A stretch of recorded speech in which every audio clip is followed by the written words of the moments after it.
So I've been doing this YouTube thing for around a year now, and I've realised that I may have actually not introduced myself fully or what I'm aiming to do with this channel. Well, not properly anyway. So in this video, I'm going to let you know who I am, what I'm aiming to do with this channel, and how I plan to save our healthcare systems. If you've watched one of my YouTube videos before, you'll know that my name is Mahin and I'm an advanced physiotherapist specialising in pain management based in the UK. You'll also know that on this channel we explore lifestyle strategies and tools to help people manage pain better and create healthier and happier lives. But I want to go deeper than this today and let you know where I've come from and where I'm aiming to go with this channel. So to begin, a little bit of background about me. So I am a 28-year-old British Indian and I was born in a very small village in Leicestershire in England in the UK. And this village was so small that we used to have one bus that came once a week, okay? But the problem was it only returned the following week. So if we wanted to go anywhere, we had to stay away for a week and it only went to the local shops. So that's how small this village was.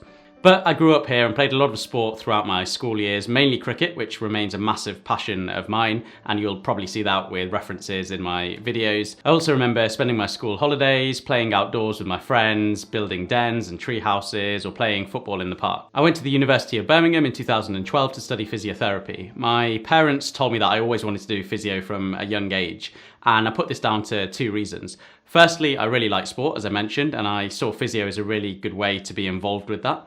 And second of all, I grew up with my grandparents, and my grandma, who I call Dadi, has a neurological condition where she's unable to use the left side of her body, similar to a stroke. So I saw that as an early motivator to help people like her, and that's also why I think I went into physiotherapy. So after finishing university, I set off to travel around Southeast Asia, New Zealand and Australia with two of my friends from my course. And this was a really significant period in my life because not only was I having, this abundance of amazing experiences, but it was also the first time that I really had to stand on my own 2 feet. I distinctly remember being on a plane from Sydney to Melbourne, and this was going to be the first time that I was going to spend any time on my own in my year of travels. And the idea was that I was going to spend about 6 months in Melbourne working and also doing some traveling after that.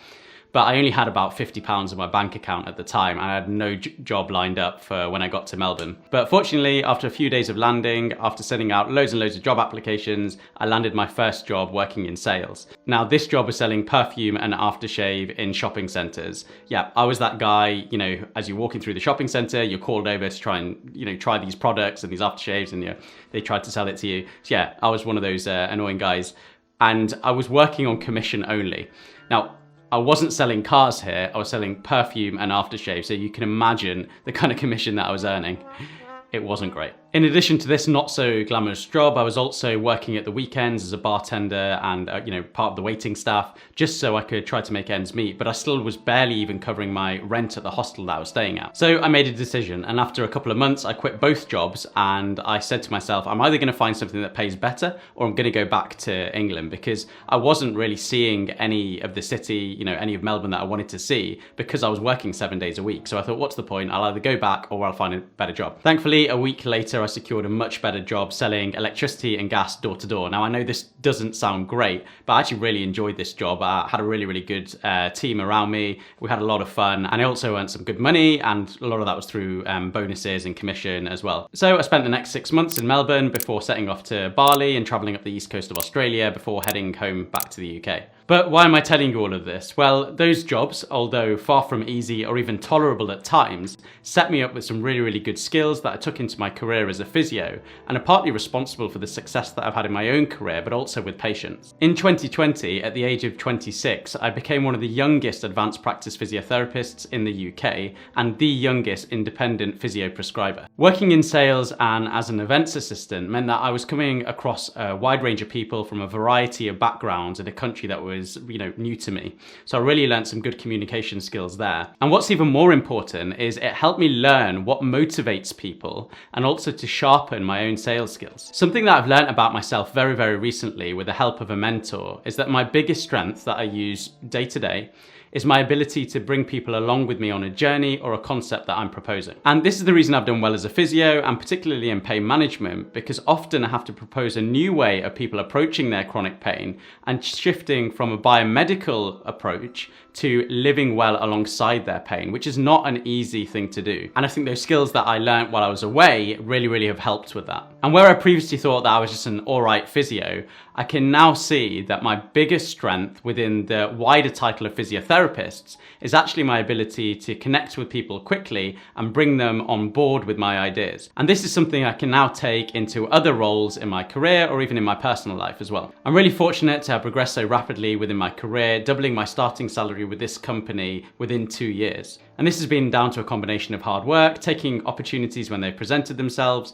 but also getting comfortable with knowing that the anxiety or the fear or the discomfort that you get when you step outside your comfort zone is actually just the feeling of growth. And these 3 things that I've just mentioned is what led to me receiving a promotion every single year from 2017 to 2020. I know you're probably thinking that this video is massively self-indulgent at this point, and it probably is to some degree. But the reason that I'm sharing this with you is that I'm hoping to, in future videos, share some tips on how to maximize your career as a physiotherapist or as a health professional by recognizing what your strengths and your superpowers are.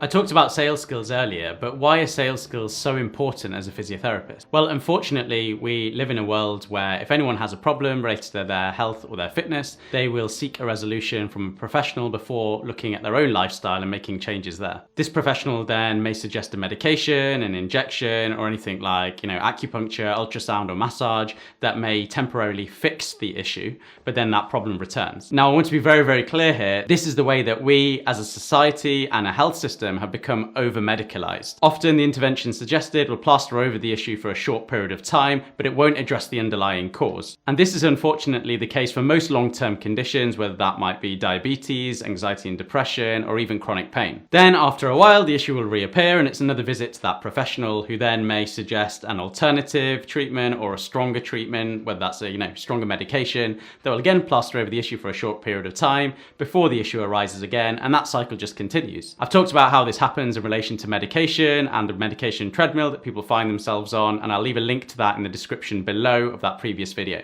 Health systems around the world are under pressure, not helped at all by the COVID pandemic, and appointment times are reducing.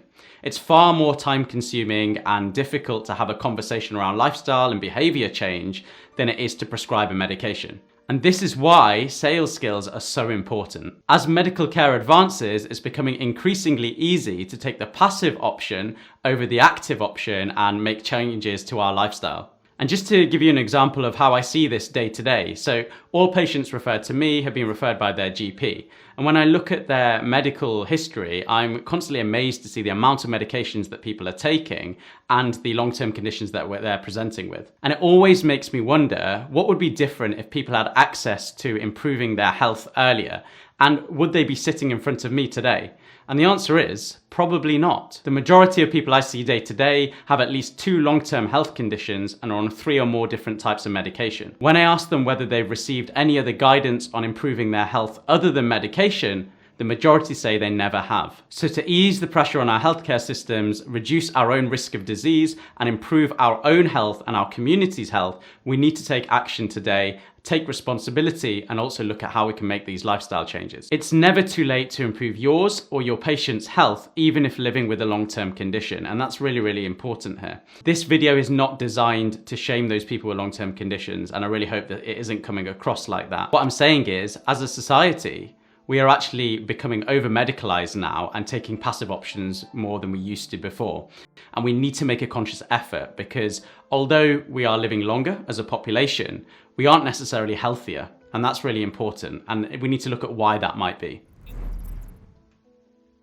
So that's the aim of this channel. Firstly, to help health professionals educate people on persistent pain, and also to reach as many people as possible to help them discover lifestyle strategies and tools to help them manage pain, but also create healthier and happier lives. The reason I'm doing this is because focusing on prevention and being proactive with our lifestyle rather than reactive with medicine is the only way to save health systems around the world. So in my future videos, I'm going to be focusing on making videos on the following: lifestyle changes and habit formation to help your patients with behavior change, education on chronic pain so you can better inform your patients, practical and active pain management strategies that actually work, and how to get the most out of your career and life. And this last one is by sharing what has worked for me to find my purpose, but also the work I do with patients to discover their values and find happiness. To learn more about my reasons for starting this YouTube channel and a little insight into my day as a pain physiotherapist, check out this next playlist here. If you're joining me on this journey, let me know by subscribing to this channel and leaving a comment below saying that you're in. Thanks for watching, take care, and I'll see you on the next video.